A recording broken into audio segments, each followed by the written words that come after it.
le basket national et régional, c'est sur Radio Coup Direct.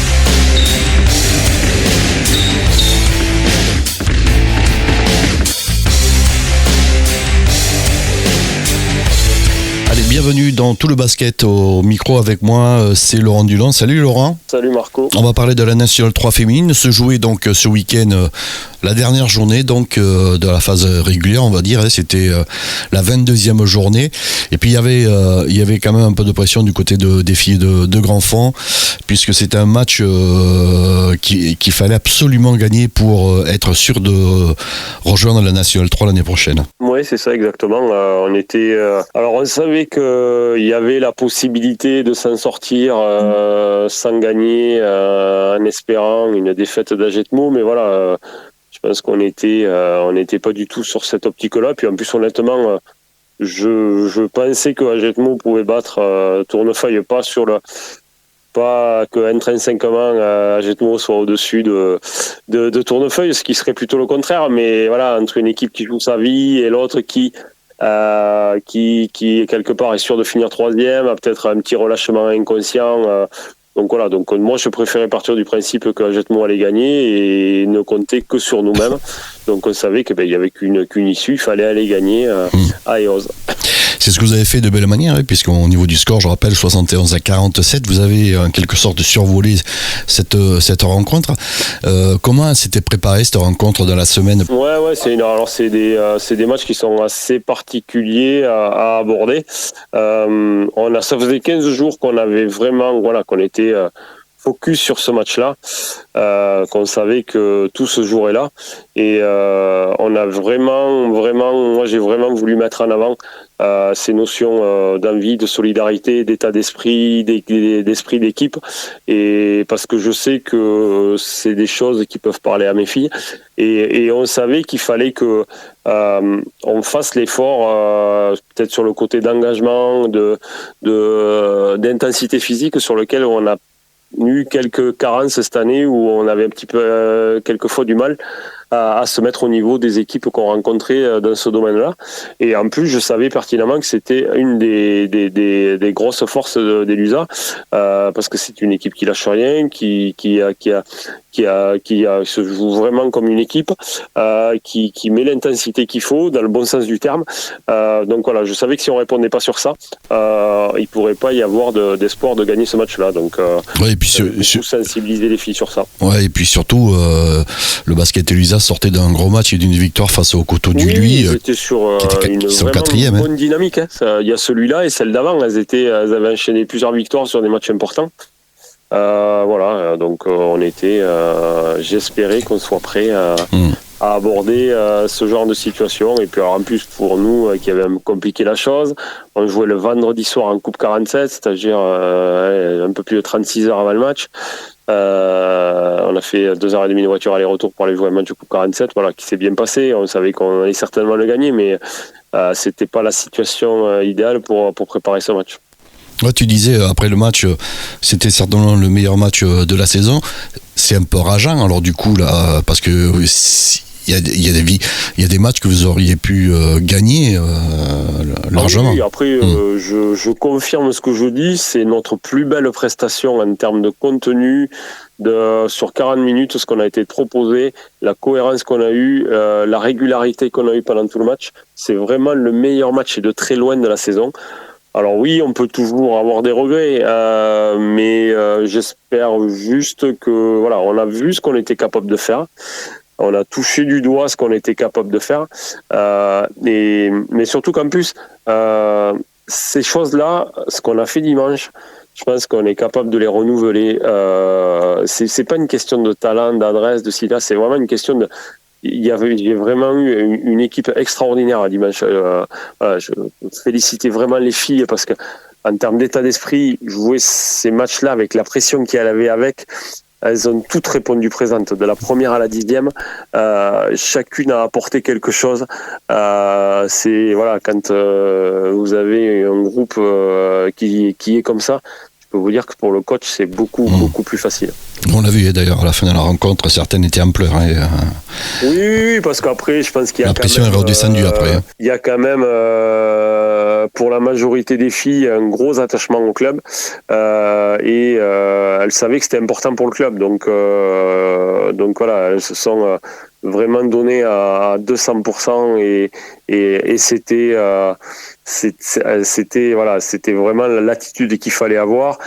Ça, et puis après il y avait des petits trucs à côté, donc voilà, on savait que nous ce qu'on devait faire, mais je tiens aussi à mettre en avant et remercier tous les supporters qu'on a eu, tous les gens qui ont fait les kilomètres pour venir à Eoz, on était presque à domicile, des gens qui savaient que c'était important pour le club.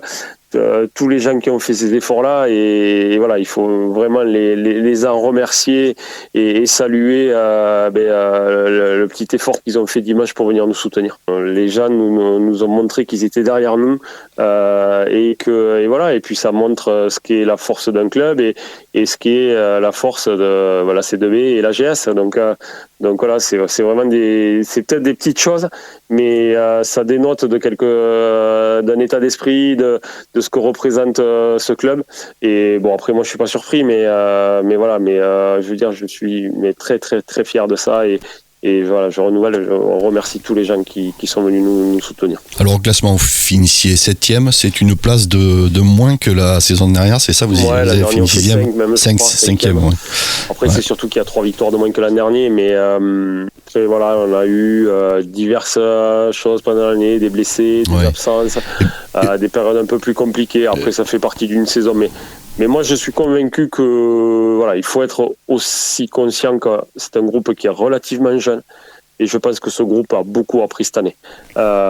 Et si tout le monde sait en tirer les conséquences et tirer les leçons qu'on doit faire de situations comme ça, en termes de ce qu'il faudra faire en plus, les erreurs qu'il ne faudra pas commettre l'année d'après, je pense que ça peut être pour l'avenir, ça peut être que bénéfique pour le club.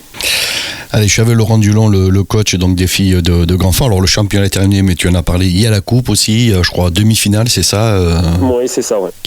Vous savez où vous jouez, contre qui? Pas encore. Oui, la demi-finale, c'est à Aubiac contre le Brûlois le 12 mai. Donc là, pareil, contre une D2 département, donc on démarre avec 35 points de retard. Donc voilà, c'est des situations qui sont assez particulières à gérer. Ouais, c'est beaucoup parce que on va dire il y a 5 niveaux d'écart, donc forcément ça va être facile pour vous. Mais remonter 35 points, ça on l'a vu vendredi. C'est pas si simple que ça, et surtout que là on joue une équipe qu'on sait qui est plus forte que celle qu'on a jouée vendredi dernier.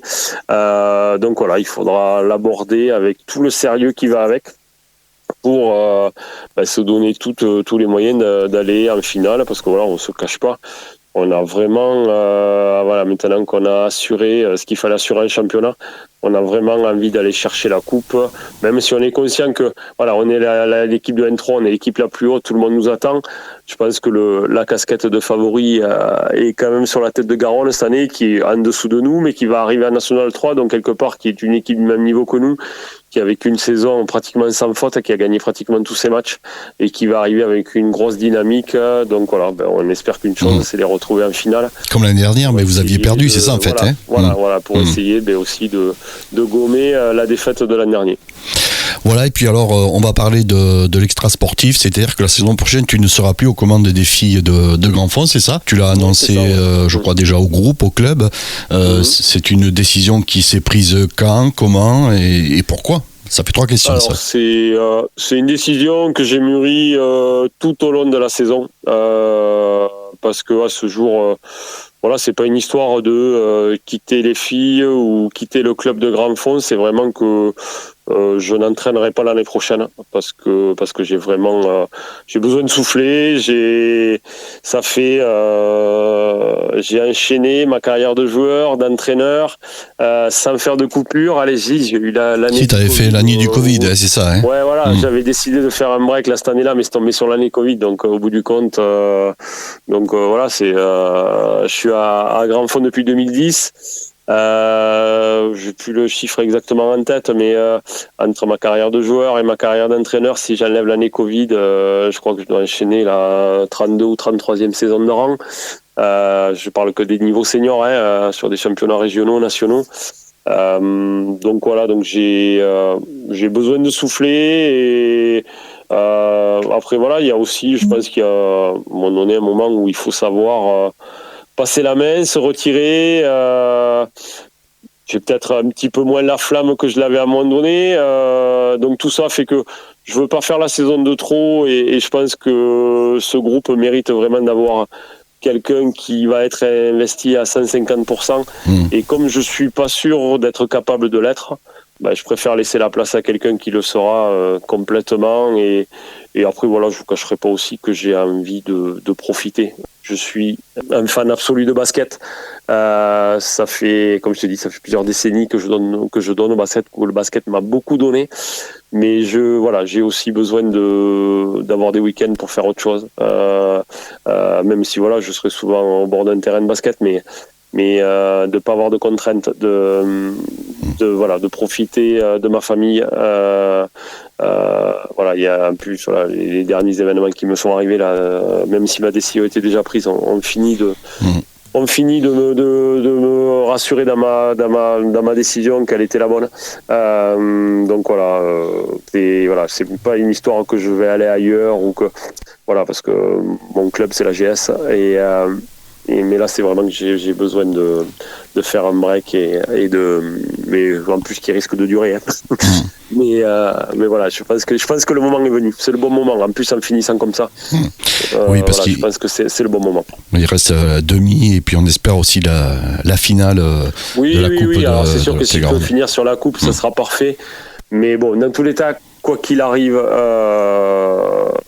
La saison sera même s'il y a eu des moments très compliqués, la saison sera réussie et même si on a vécu des moments un petit peu compliqués dans le groupe et tout, ce que j'ai vu et vécu dimanche dernier, ça vaut tout ce que les filles nous ont proposé sur le terrain, l'envie avec laquelle elles se sont battues.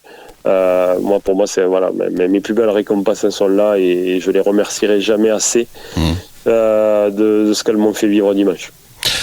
Du coup, tu sais qui va te remplacer? Non, c'est un peu trop tôt. Alors là, je pense. Il faut voir avec les dirigeants de Grand Fond, parce que je me permettrai pas de si à un moment donné ils ont besoin de mon avis, ils savent très bien que je serai là pour les aider, mais en aucun cas je veux être partie prenante du choix et je pense que c'est un choix qui doit être fait au sein du bureau du club et je suis pas inquiet. Je pense que le choix qui sera fait sera un bon choix. Et sinon, est-ce qu'il y a des filles qui vont arrêter pour la saison prochaine? Alors, je sais qu'ils doivent. Alors moi, je m'étais pas projeté, sachant que je savais pertinemment que ça serait pas moi. Donc, et puis je voulais être sûr qu'on se maintienne avant de se projeter sur la saison suivante. Donc là, c'est pareil. Je sais qu'ils vont très vite commencer à aborder ça avec les filles pour savoir quelles sont leurs envies. Honnêtement, à ce jour, j'ai pas entendu aucune disant qu'elle allait arrêter. Donc, je pense que les choses vont se décanter dans les 2-3 semaines. On va te remercier, Laurent. Donc, on rappelle, le club reste en National 3. Oui. Et puis encore ce match du 12 mai, voir la finale. Le 2 juin si on gagne le 12 mai. Ouais, donc t'as pas encore raccroché. Hein. Non. Bon. J'espère faire mon jubilé le 2 juin. Exactement. Merci à toi, Laurent, d'être passé au micro de Radio Cool Direct et merci de ta disponibilité. Merci à toi. Merci. Avec plaisir, Marco.